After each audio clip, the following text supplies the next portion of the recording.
오늘도 하나님을 사랑하는 마음으로 이 자리에 함께 동참하여 주시는 여러분들을 주님의 이름으로 진심으로 환영하고 사랑합니다. 네, 갈라디아 교회는 바울의 복음을 받을 때 이제 오직 믿음으로만 구원을 받고 예수 그리스도를 온전히 믿음으로 의지한다는 그 믿음의 고백 위에 교회가 세워졌습니다. 그런데 팔레스타인에서 넘어온 지도자들에 의해서 다른 교훈들이 들어가기 시작합니다. 그러면서 사람들은 율법의 행위로 구원받을 수 있다고 생각을 하거나 어떤 종교적인 행위로 인해 구원을 받을 수 있다는 생각까지 가게 됩니다. 그러자 바울은 오직 예수 그리스도를 믿는 믿음 외에는 구원에 이를 수 없다는 것을 말씀합니다. 물론 그렇다고 우리가 아무렇게나 살아도 된다는 것은 아닙니다. 성령의 사람들은 육체의 소욕을 따라 살 수 없고 성령을 따라 살아야 한다라고 합니다. 이렇게 바울은 성령의 열매에 대해 이야기하면서 육체의 소욕에 속하는 온갖 가지의 죄들 또한 설명하였습니다. 육체의 소욕을 따라 사는 사람들은 이러한 사람들이고 성령의 열매를 따라 살아가는 사람들은 이런 사람들이다 라고 하였습니다. 그리고 이제 6장을 넘어오면서 바울은 이렇게 시작합니다. 형제들아, 우리가 교회에서 직분 외에 가장 많이 사용하는 용어가 있다면 형제, 자매가 아닐까 싶습니다. 그런데 여러분, 이 형제, 자매라는 호칭은 절대로 사사로이 가벼운 호칭이 아닙니다. 이 호칭은 이제는 그리스도를 머리로 한 그 교회 안에서 한 몸 된 지체를 지칭하는 말입니다.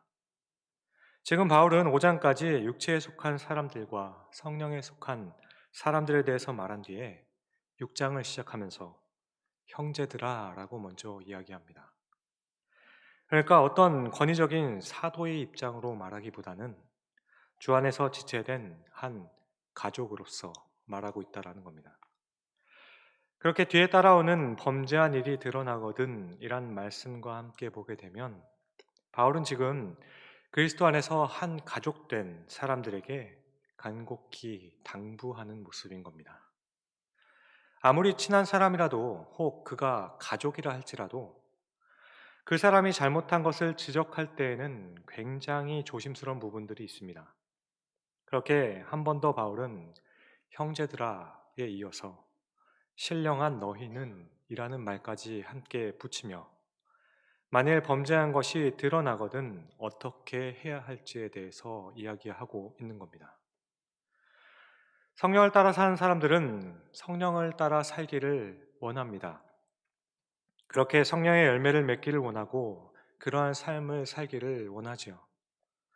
이제는 육체의 소욕을 따라 당을 짓거나 싸움을 한다거나 투기하지 않기를 바랍니다. 그런데 공동체의 누군가가 육체의 소욕을 따라 죄를 범한 것입니다. 같은 공동체 내에서 한 가족된 그 공동체 내에서 누군가가 육체를 따라 살기를 시작하고 분쟁을 일으키며 투기하고 반목하고 그리스도인으로서의 합당하지 않는 삶을 살기 시작하는 겁니다.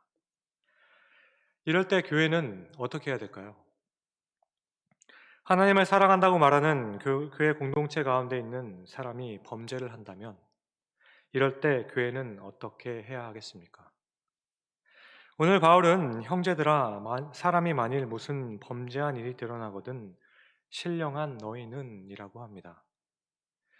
여기서 신령한 너희는 이란 표현은 앞서 말씀드린 것과 같이 형제들이라는 말을 받고 있기 때문에 비꼬는 표현은 아닙니다. 여기서 신령하다는 것은 5장에 말씀드린 것처럼 성령을 따라 살기를 원하며 육체의 정욕과 탐심을 십자가에 못 박은 너희라는 뜻입니다.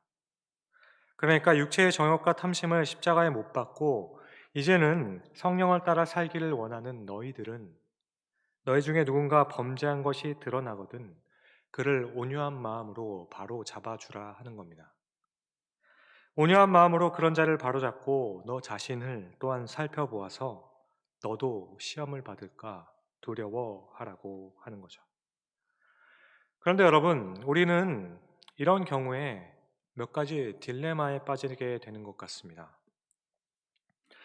여러분, 교회 내 분쟁이 있으면 어떻게 하는 것이 신령한 사람들의 모습일까요? 가장 쉽게 생각한다면 아마도 누군가와는 다투지 않고 조용히 교회를 떠나는 모습이 아니겠습니까? 복잡하고 시끄러운 것에 개입하여서 나의 영혼과 마음이 더럽히기보다는 그 자리를 벗어나는 겁니다. 만약 어떤 사람이 자꾸만 악을 행하여서 교회의 리더십이 형편없다고 생각되어지면 어떻게 해야 할까요?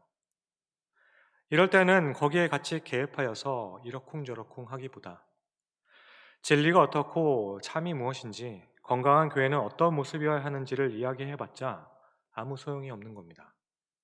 그래서 대부분의 사람들은 경건하고 신령한 사람들, 온유한 사람들, 그들은 조용히 교회를 떠나곤 합니다. 아마도 이렇게 생각했던 사람들이 초대 교회 때에도 있었나 봅니다. 4세기 초반 콘스탄틴 황제가 기독교를 국교로 정하게 됩니다. 그렇게 기독교는 엄청난 급성장을 하게 되죠.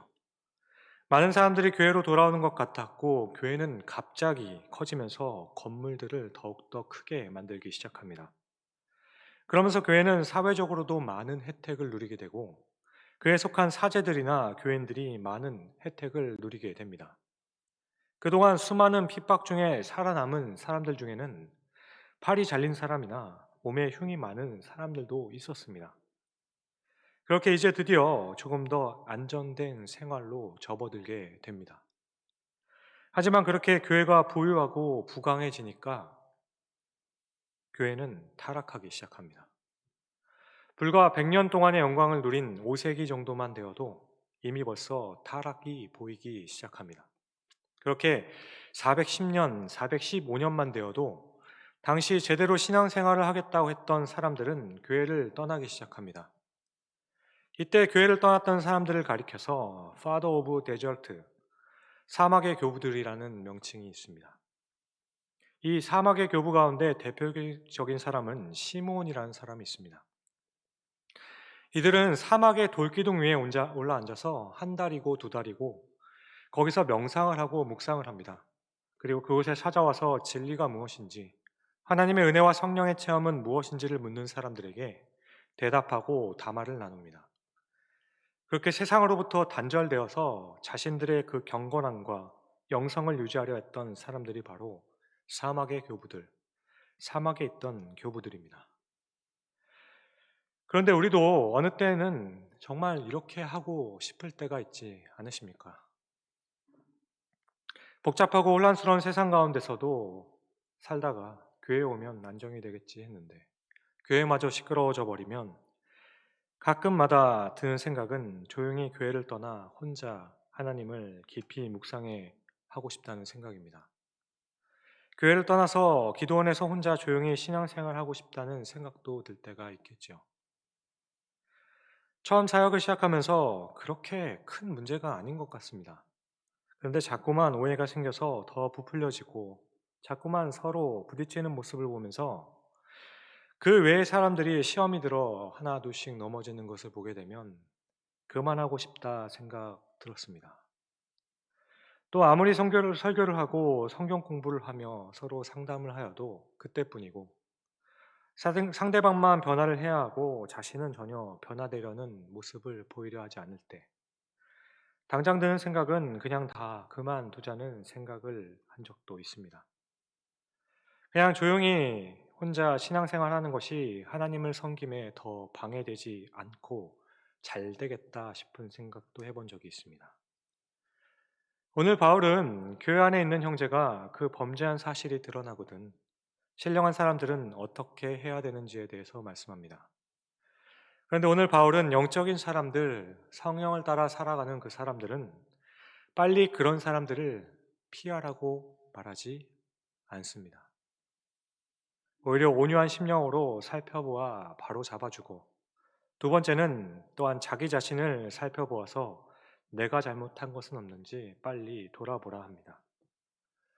그런데 사실 이게 말처럼 쉽게 되는 일입니까? 너무 어려운 일입니다.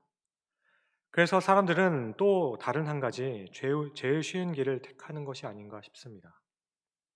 어떤 사람이 공동체 내에서 범죄한 사실이 드러나면 일반적으로 사람들이 보이는 두 가지의 큰 경우가 있습니다. 첫 번째는 앞서 말씀드린 것처럼 피하는 거죠. 그렇게 그냥 다 무시하고 피하고 전혀 상관하지 않는 경우입니다. 또 여기서 조금 더 발전하면 사람들은 누구나 다 죄인이니까 나는 누구를 정죄하거나 누가 옳고 그른지 말할 자격이 없다고 해서 어떤 문제든지 그냥 덮자고 하는 분들도 있습니다. 그리고 다른 하나는 무조건 정죄하는 겁니다. 웅성거리고 지적하고 험담하며 또 말을 만들어내어서 그 사람이 더 이상은 이 공동체 안에 발을 드러놓지 못하도록 만드는 거죠. 그래서 그 사람에 대해서 계속 욕을 하고 비방을 하는 경우입니다. 하지만 오늘 본문에서 바울은 전혀 다른 경우를 이야기하고 있다는 거죠. 만일 범죄한 것이 드러나거든 바로 잡으랍니다. 그런데 이것이 말처럼 쉬운 일이 아니죠. 여기서 바로 잡으라는 것은 권징을 하라는 의미인 것 같기도 합니다. 권징하고 책망하라는 것 같아요. 그런데 이때 어떻게 권징하고 책망하라고 하는가 하면 온유한 심령으로 하라고 합니다. 온유함이 없이는 할 수 없다라는 거죠. 온유함이란 이미 제가 성령의 열매를 통해 말씀드렸듯이 성경에서 말씀하는 온유는 현대인들이 쉽게 생각하고 있는 그렇게 널리 퍼져 있는 어떤 연약한 모습, 어떤 우유부단한 이미지가 아니라고 말씀드렸습니다. 바울이 말하는 온유란 강한 자에게 약하고 약한 자에게 강한 것이 아니라 강한 자와 오히려 대등하고 약한 자를 위해서 희생할 수 있는 너그러움, 바로 겸손한 힘이라 말씀드렸습니다. 그러니까 충분한 힘을 갖고 있지만 그 힘을 통제할 수 있는 상태인 겁니다. 물론 저도 정말 잘 안 되는 부분입니다. 저는 잘못된 부분을 보면 어떻게 그럴 수가 있지라는 생각부터 하는 사람이긴 합니다. 그런데 온유란 그 모습을 보면서 그럴 수도 있지라고 할 수 있는 너그러움이 있는 겁니다. 왜냐하면 넘어진 자가 약한 자이기 때문입니다. 따라서 이 온유는 결정적으로 하나님 앞에서 내가 누구인지를 깨닫는 것부터 시작한다 말씀드렸습니다. 그렇게 다시 오늘 본문을 보면 온유한 심령으로 바로잡고 이어서 우리가 할 것으로 너도 시험을 받을까 두려워하라 라고 합니다. 그러니까 강한 자와 대등하며 약한 자를 위해서 희생하는 그 온유, 하나님 앞에서 내가 누구인지도 기억함으로써 그런 겸손함으로 그를 바로 세워주고 동시에 나에게는 그런 모습이 없는지 돌아보아야 한다라는 것입니다. 다시 말해 나도 하나님 앞에서 죄인이기에 같은 상황에 놓일 수 있다라는 것을 잊지 말아야 한다는 거죠. 그래서 우리는 남을 판단할 때가 나의 약점과 허물이 가장 완벽하게 확실하게 드러나는 때인 것을 기억할 수 있어야 합니다. 만약 이것을 알지 못한다면 그것은 위선자일 뿐인 거죠. 남에게 엄격한 것처럼 나에게도 엄격해야 하고 자신을 돌아보아서 스스로 경계하는 기회로 삼아야 한다라는 겁니다. 이렇게 하면서 상대방을 바로 세우는 것은 물론 쉽지 않은 일이죠. 그러나 그렇게 해야 한다라고 합니다. 하지만 이때 모두가 죄인이니까 저 사람도 죄인이고 나도 죄인이니 나도 죄를 지을 수 있으니까 정죄할 자격이 없다. 이 모습은 아니라는 겁니다. 이것은 죄를 용납하자는 말밖에 되지 않는다는 거예요. 바꿔 말하면 내 죄도 용납해 달라는 말밖에 안 된다라는 겁니다. 따라서 나도 그럴 수 있다는 것을 인정하지만 반드시 바로 잡아 주어야 한다라는 거죠. 그러니까 다른 사람들의 죄에 대해서 엄격한 이유는 그 엄격한 잣대를 나에게도 대야 하기 때문인 거예요. 그렇게 나도 그렇게 살지 말아야 할 것을 스스로가 깨우쳐서 나를 바로 세우는 기회로 삼는 겁니다. 서로 죄인이니 죄를 묻지 않는 것이 아니라 서로 죄인이니 나도 돌아보고 그도 바로 새로 세워주어야 한다라는 거죠. 만일 같은 죄를 범하였다면 같이 자백하고 용서를 구해야 합니다. 반대로 아직 죄를 지지 않는 상태라면 그 죄를 지을 가능성이 나에게 있지만 바로잡는 그 모습을 두렵고 떨리는 마음으로 같이 받아들여야 한다는 거죠. 여기서 바로잡다라는 헬라어 카타르티조는 탈곤된 뼈를 제자리에 돌려놓는다라는 뜻이 있습니다. 우리가 넘어져서 팔이 부러지면 어떻습니까? 팔만 고생하나요? 아니죠. 온몸이 다 고생을 합니다. 게다가 이 고생이 언제 끝나냐 하면 다른 데는 다치지도 않았는데 팔이 다 나을 때까지 함께 고생합니다. 그러니까 여기서 온유한 심령으로 바로 잡는다는 것은 그 형제가 다시 온전해질 때까지 해 주어야 한다라는 거죠. 왜냐하면 형제, 가족이니까요. 그래서 바울은 번제한 사람들이 있을 때 그를 살펴보아 온유한 심령으로 바로잡으라는 이 말씀 뒤에 이 말이 나오는 겁니다. 너희가 서로 짐을 지라. 우리는 누군가를 판단하거나 책망할 때 상대방에게 모든 책임을 전가시키려고 하는 모습이 있는지 아니면 그 짐을 함께 지어보려고 노력하는 모습이 있는지 돌아봐야 할 겁니다. 오늘 바울은 너희가 짐을 서로 지어서 그리스도의 법을 성취하라고 합니다. 여기서 말씀하는 그리스도의 법은 율법이 아닌 그리스도의 원리를 말하는 거죠. 바로 사랑입니다. 그러니까 서로 짐을 지어 그리스도의 법이 성취되는 것은 내가 그 사람의 짐을 같이 지고자 하지 않고는 우리가 그 사람을 판단할 수가 없다라는 겁니다. 누군가 틀림없이 잘못을 하였어도 범죄한 것이 분명하게 드러났음에도 불구하고 그 사람에 대해서 근거 없는 말로 헛듣거나 그것으로 인해 그를 미워하게 된다면 이것은 그 사람의 짐을 함께 지고 있는 모습이 아니라는 거죠. 왜냐하면 그 사람을 판단하는 이유는 그 사람을 세우기 위함이기 때문입니다. 이렇게 한 사람을 세우기 위해서 함께 울고 서로 아파하며 다시 회복할 수 있도록 해 주어야 한다는 겁니다.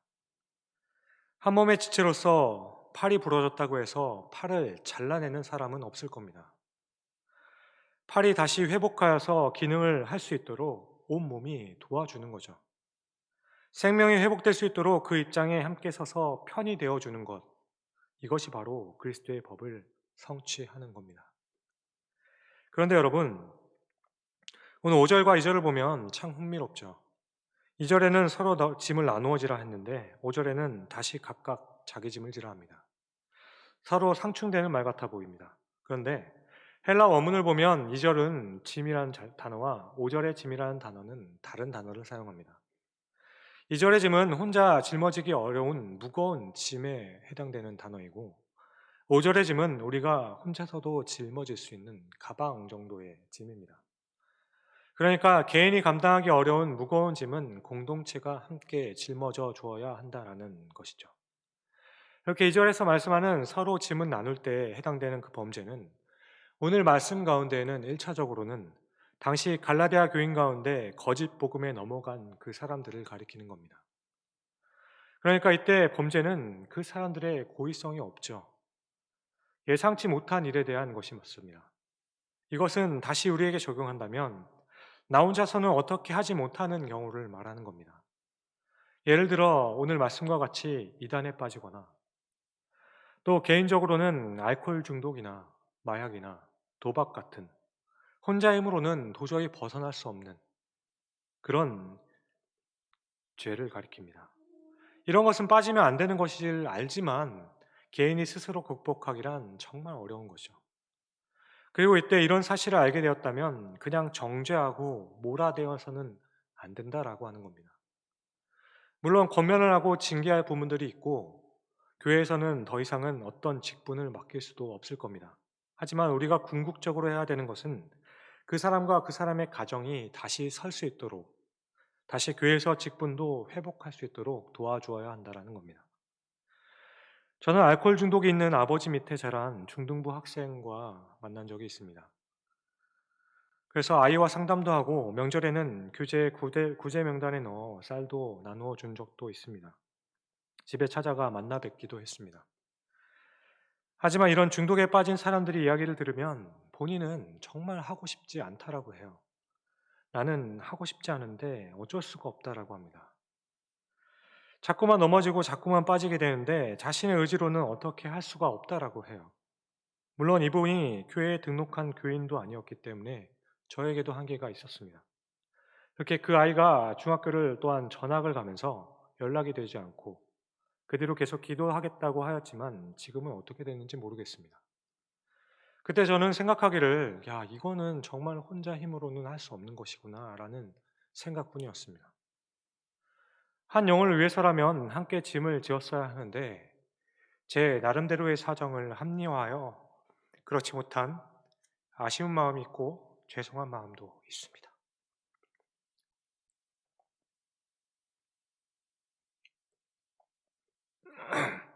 예, 오늘 말씀 바울은 이런 의미에서 교인들이 혹여나 이단에 빠지거나 혼자 감당할 수 없는 짐을 지게 되었을 때 서로 짐을 지어주라는 겁니다. 그런데 문제는 교회에서는 정말 그렇게 도와줘야 할 사람들이 너무 많다는 겁니다. 교회 내에는 그냥 혼자 방치해두면 안 되는 사람들, 누군가는 같이 기도해야 되고 붙들어 줘야만 하는 견딜 수 없는 외로움을 겪는 그 사람들, 상처가 많은 사람들, 하루의 삶 자체가 너무 힘들어 지쳐있는 그 사람들, 아니면 이런 것으로 인해 이미 범죄 가운데 있는 사람들. 하지만 이런 사람들로 인해서 선량한 사람들이 다친다고 내세워 혹은 나의 안전의 문제를 들어서 쉽게 정죄하고 욕하며 내보내서는 안 된다라는 겁니다.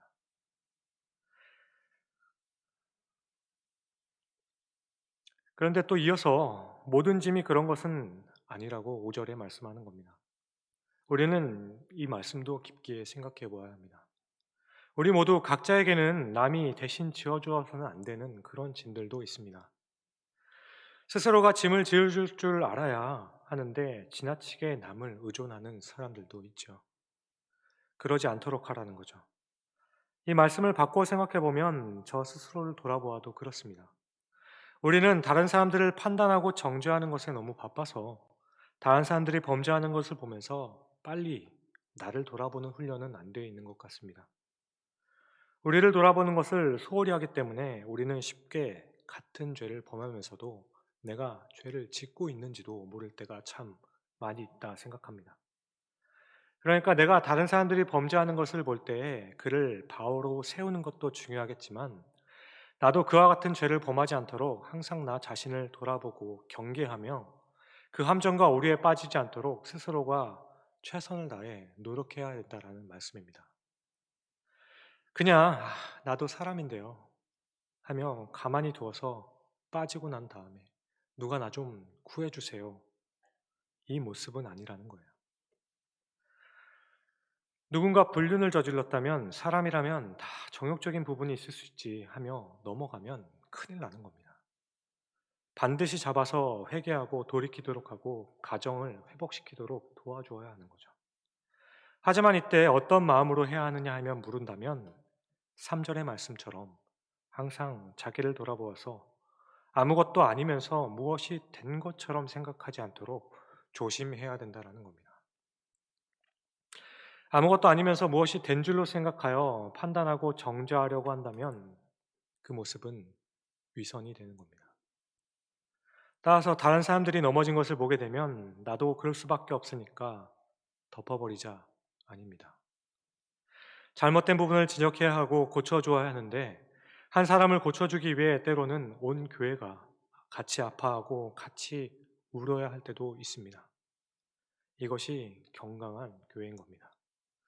하지만 이때 함께 조심할 것은 아니 어떻게 사람이 저럴 수 있지라고 하며 마치 나는 아무것도 아닌 것처럼 나는 그렇지 않은 것처럼 나를 돌아보지 않고 자신의 짐을 스스로 지지 않는다면 나중에는 내 짐을 다른 사람이 지게 되는 결과를 맛볼 수도 있다라는 겁니다. 따라서 다른 사람들에게 내 짐을 지어주지 않도록 내 짐은 또 각각 질 줄 알아야 한다라는 말씀입니다. 사랑하는 성도 여러분, 감기라는 병은 자기가 관리할 수 있을 때에는 자기가 관리할 수 있는 문제이지만 방치해 두거나 소홀히 여겨서 폐렴이 되거나 기관지염이 되면 전문적인 도움을 받아야 되는 겁니다. 더 이상은 혼자 관리하고 케어할 수 없는 병이 되는 거죠.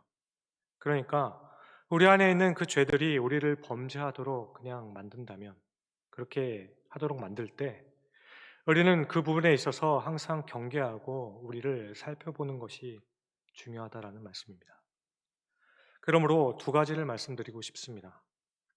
신령한 사람들은 더러운 일에 마음이나 생각을 뺏기지 않는 사람들이 신령한 사람들이 아닙니다. 사막에 가서 혼자 사는 사람들이 아니에요. 그리스도 안에서 형제와 자매 그리고 신령한 사람들은 바로 성령을 따라 살아갈 줄 아는 사람입니다. 성령을 따라 살아가는 사람들은 그리스도의 법을 성취하는 자들입니다. 따라서 때로는 그리스도의 몸된 공동체인 이 교회의 순수함과 깨끗함을 그리고 거룩함을 위해서 온유하며 겸손함을 가지고 나설 수도 있어야 합니다. 하지만 교회를 거룩하게 하기 위해서 그렇게 나설 때마다 우리가 아픔을 함께 경험해야 될 것을 잊지 말아야 할 것입니다. 그렇게 하기 위해서 우리 마음 속에는 항상 가지고 있어야 할 그 생각, 언제나 겸손함과 온유한 마음입니다. 그렇게 나도 그럴 수 있다는 사실을 돌아보며 나 자신을 살펴서 각자가 각자의 짐을 또한 질 수 있어야 하는 것입니다. 그러나 우리는 너무 많은 경우에 이미 말씀드린 것처럼 쉽게 두 개의 극단적인 입장을 취합니다. 떠나버리거나 정죄해버리거나 쫓아내버리거나 하는 겁니다. 오늘 바울은 오직 그리스도로 인한 구원에 대해 자꾸만 거짓 복음을 전하는 그 사람들, 그렇게 교회 안에 파벌을 만들게 되고 분열을 일으켜서 갈라디아 교인들이 바울 자신마저도 불신하게 만드는 그 사람들, 형제로서 신령한 사람으로서 성령의 사람들로서 어떻게 해야 되는가를 말하고 있는 겁니다. 오늘 바울은 성령의 사람들로서 그들을 쫓아내라 말하지 않습니다. 오히려 온유함으로 그들을 바로잡을 뿐만 아니라 우리도 바로 그 예수 그리스도의 구원과 복음의 은혜 안에 살고 있는가를 살펴보라 하는 겁니다. 하지만 저 자신을 돌아보아도 그렇습니다. 복음의 은혜는 그 은혜로 죽을 수밖에 없는 죄인을 용서하셨다라는 겁니다. 다시 말하면 나는 아무런 가치가 없는 자였다라는 겁니다. 예수 그리스도의 은혜가 아니면 지금 이 순간에도 나에게는 아무런 소망도 하나님 앞에서 인정받을 만한 것이 아무것도 없다는 뜻입니다. 그래서 우리는 그 복음을 말하는 겁니다. 그럼에도 불구하고 행위를 강조하는 사람들 앞에서 또 그렇게 잘못된 행위를 하고 있는 사람들을 판단하거나 지적할 때 우리의 모습과 교회를 보면 어느 때는 복음을 모르는 것 같아 힘든 생각이 들기도 합니다. 복음을 한 번도 경험해보지 못한 것처럼 어쩌면 그렇게 정죄하는지 모릅니다. 우리가 누구인지를 모른다는 생각이 듭니다. 여러분, 우리는 죽을 수밖에 없는 죄인입니다. 그런 우리를 주께서 구원하셨습니다. 은혜로 구원받았다고 하는 것이 바로 복음입니다. 따라서 이 복음 때문에 우리는 다른 사람들을 권면하고 권징하지만 그때 우리 안에 아픔과 항상 두려움이 있어야 하는 겁니다. 왜냐하면 우리가 아무것도 아님을 알기 때문이죠. 그러므로 오늘 사도 바울이 도전하는 그 말, 이 복음 앞에서 이 무조건적인 은혜를 받은 우리들은 어떤 마음으로 다른 사람들, 그리고 나 자신을 대해야 할까? 우리가 한번 깊이 생각해보는 한 주가 될 수 있기를 주님의 이름으로 간절히 축원드립니다. 기도하겠습니다.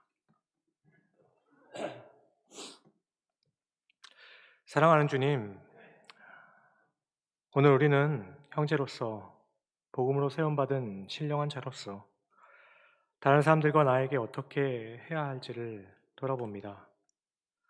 가족이라면 모른 채 할 수 없는 것인데 어느샌가 이것을 잊어버리지 않았나 돌아봅니다. 또 서로 수군거리기가 바쁜 그 세상 사람들과 같이 이제 교회 안에서도 아픔을 나누면 그것이 오히려 약점과 거리감이 되어 다시 돌아와 더 이상 나눌 수 없게 되었지 않았나 싶습니다. 오늘 바울은 형제들, 신령한 사람들은 더러운 일을 피하거나 정죄하는 것이 아니라 혼자서는 감당할 수 없는 무거운 짐을 같이 지어주고 또 그 가운데 내가 짊어질 개인의 짐을 각자가 짊어질 수 있어야 한다라고 합니다. 더 적극적인 개입을 함으로써 한 몸매의 그 지체와 같이 한 가족과 같이 함께 울고 웃는 자가 형제요, 자매요, 신령한 사람이라 합니다.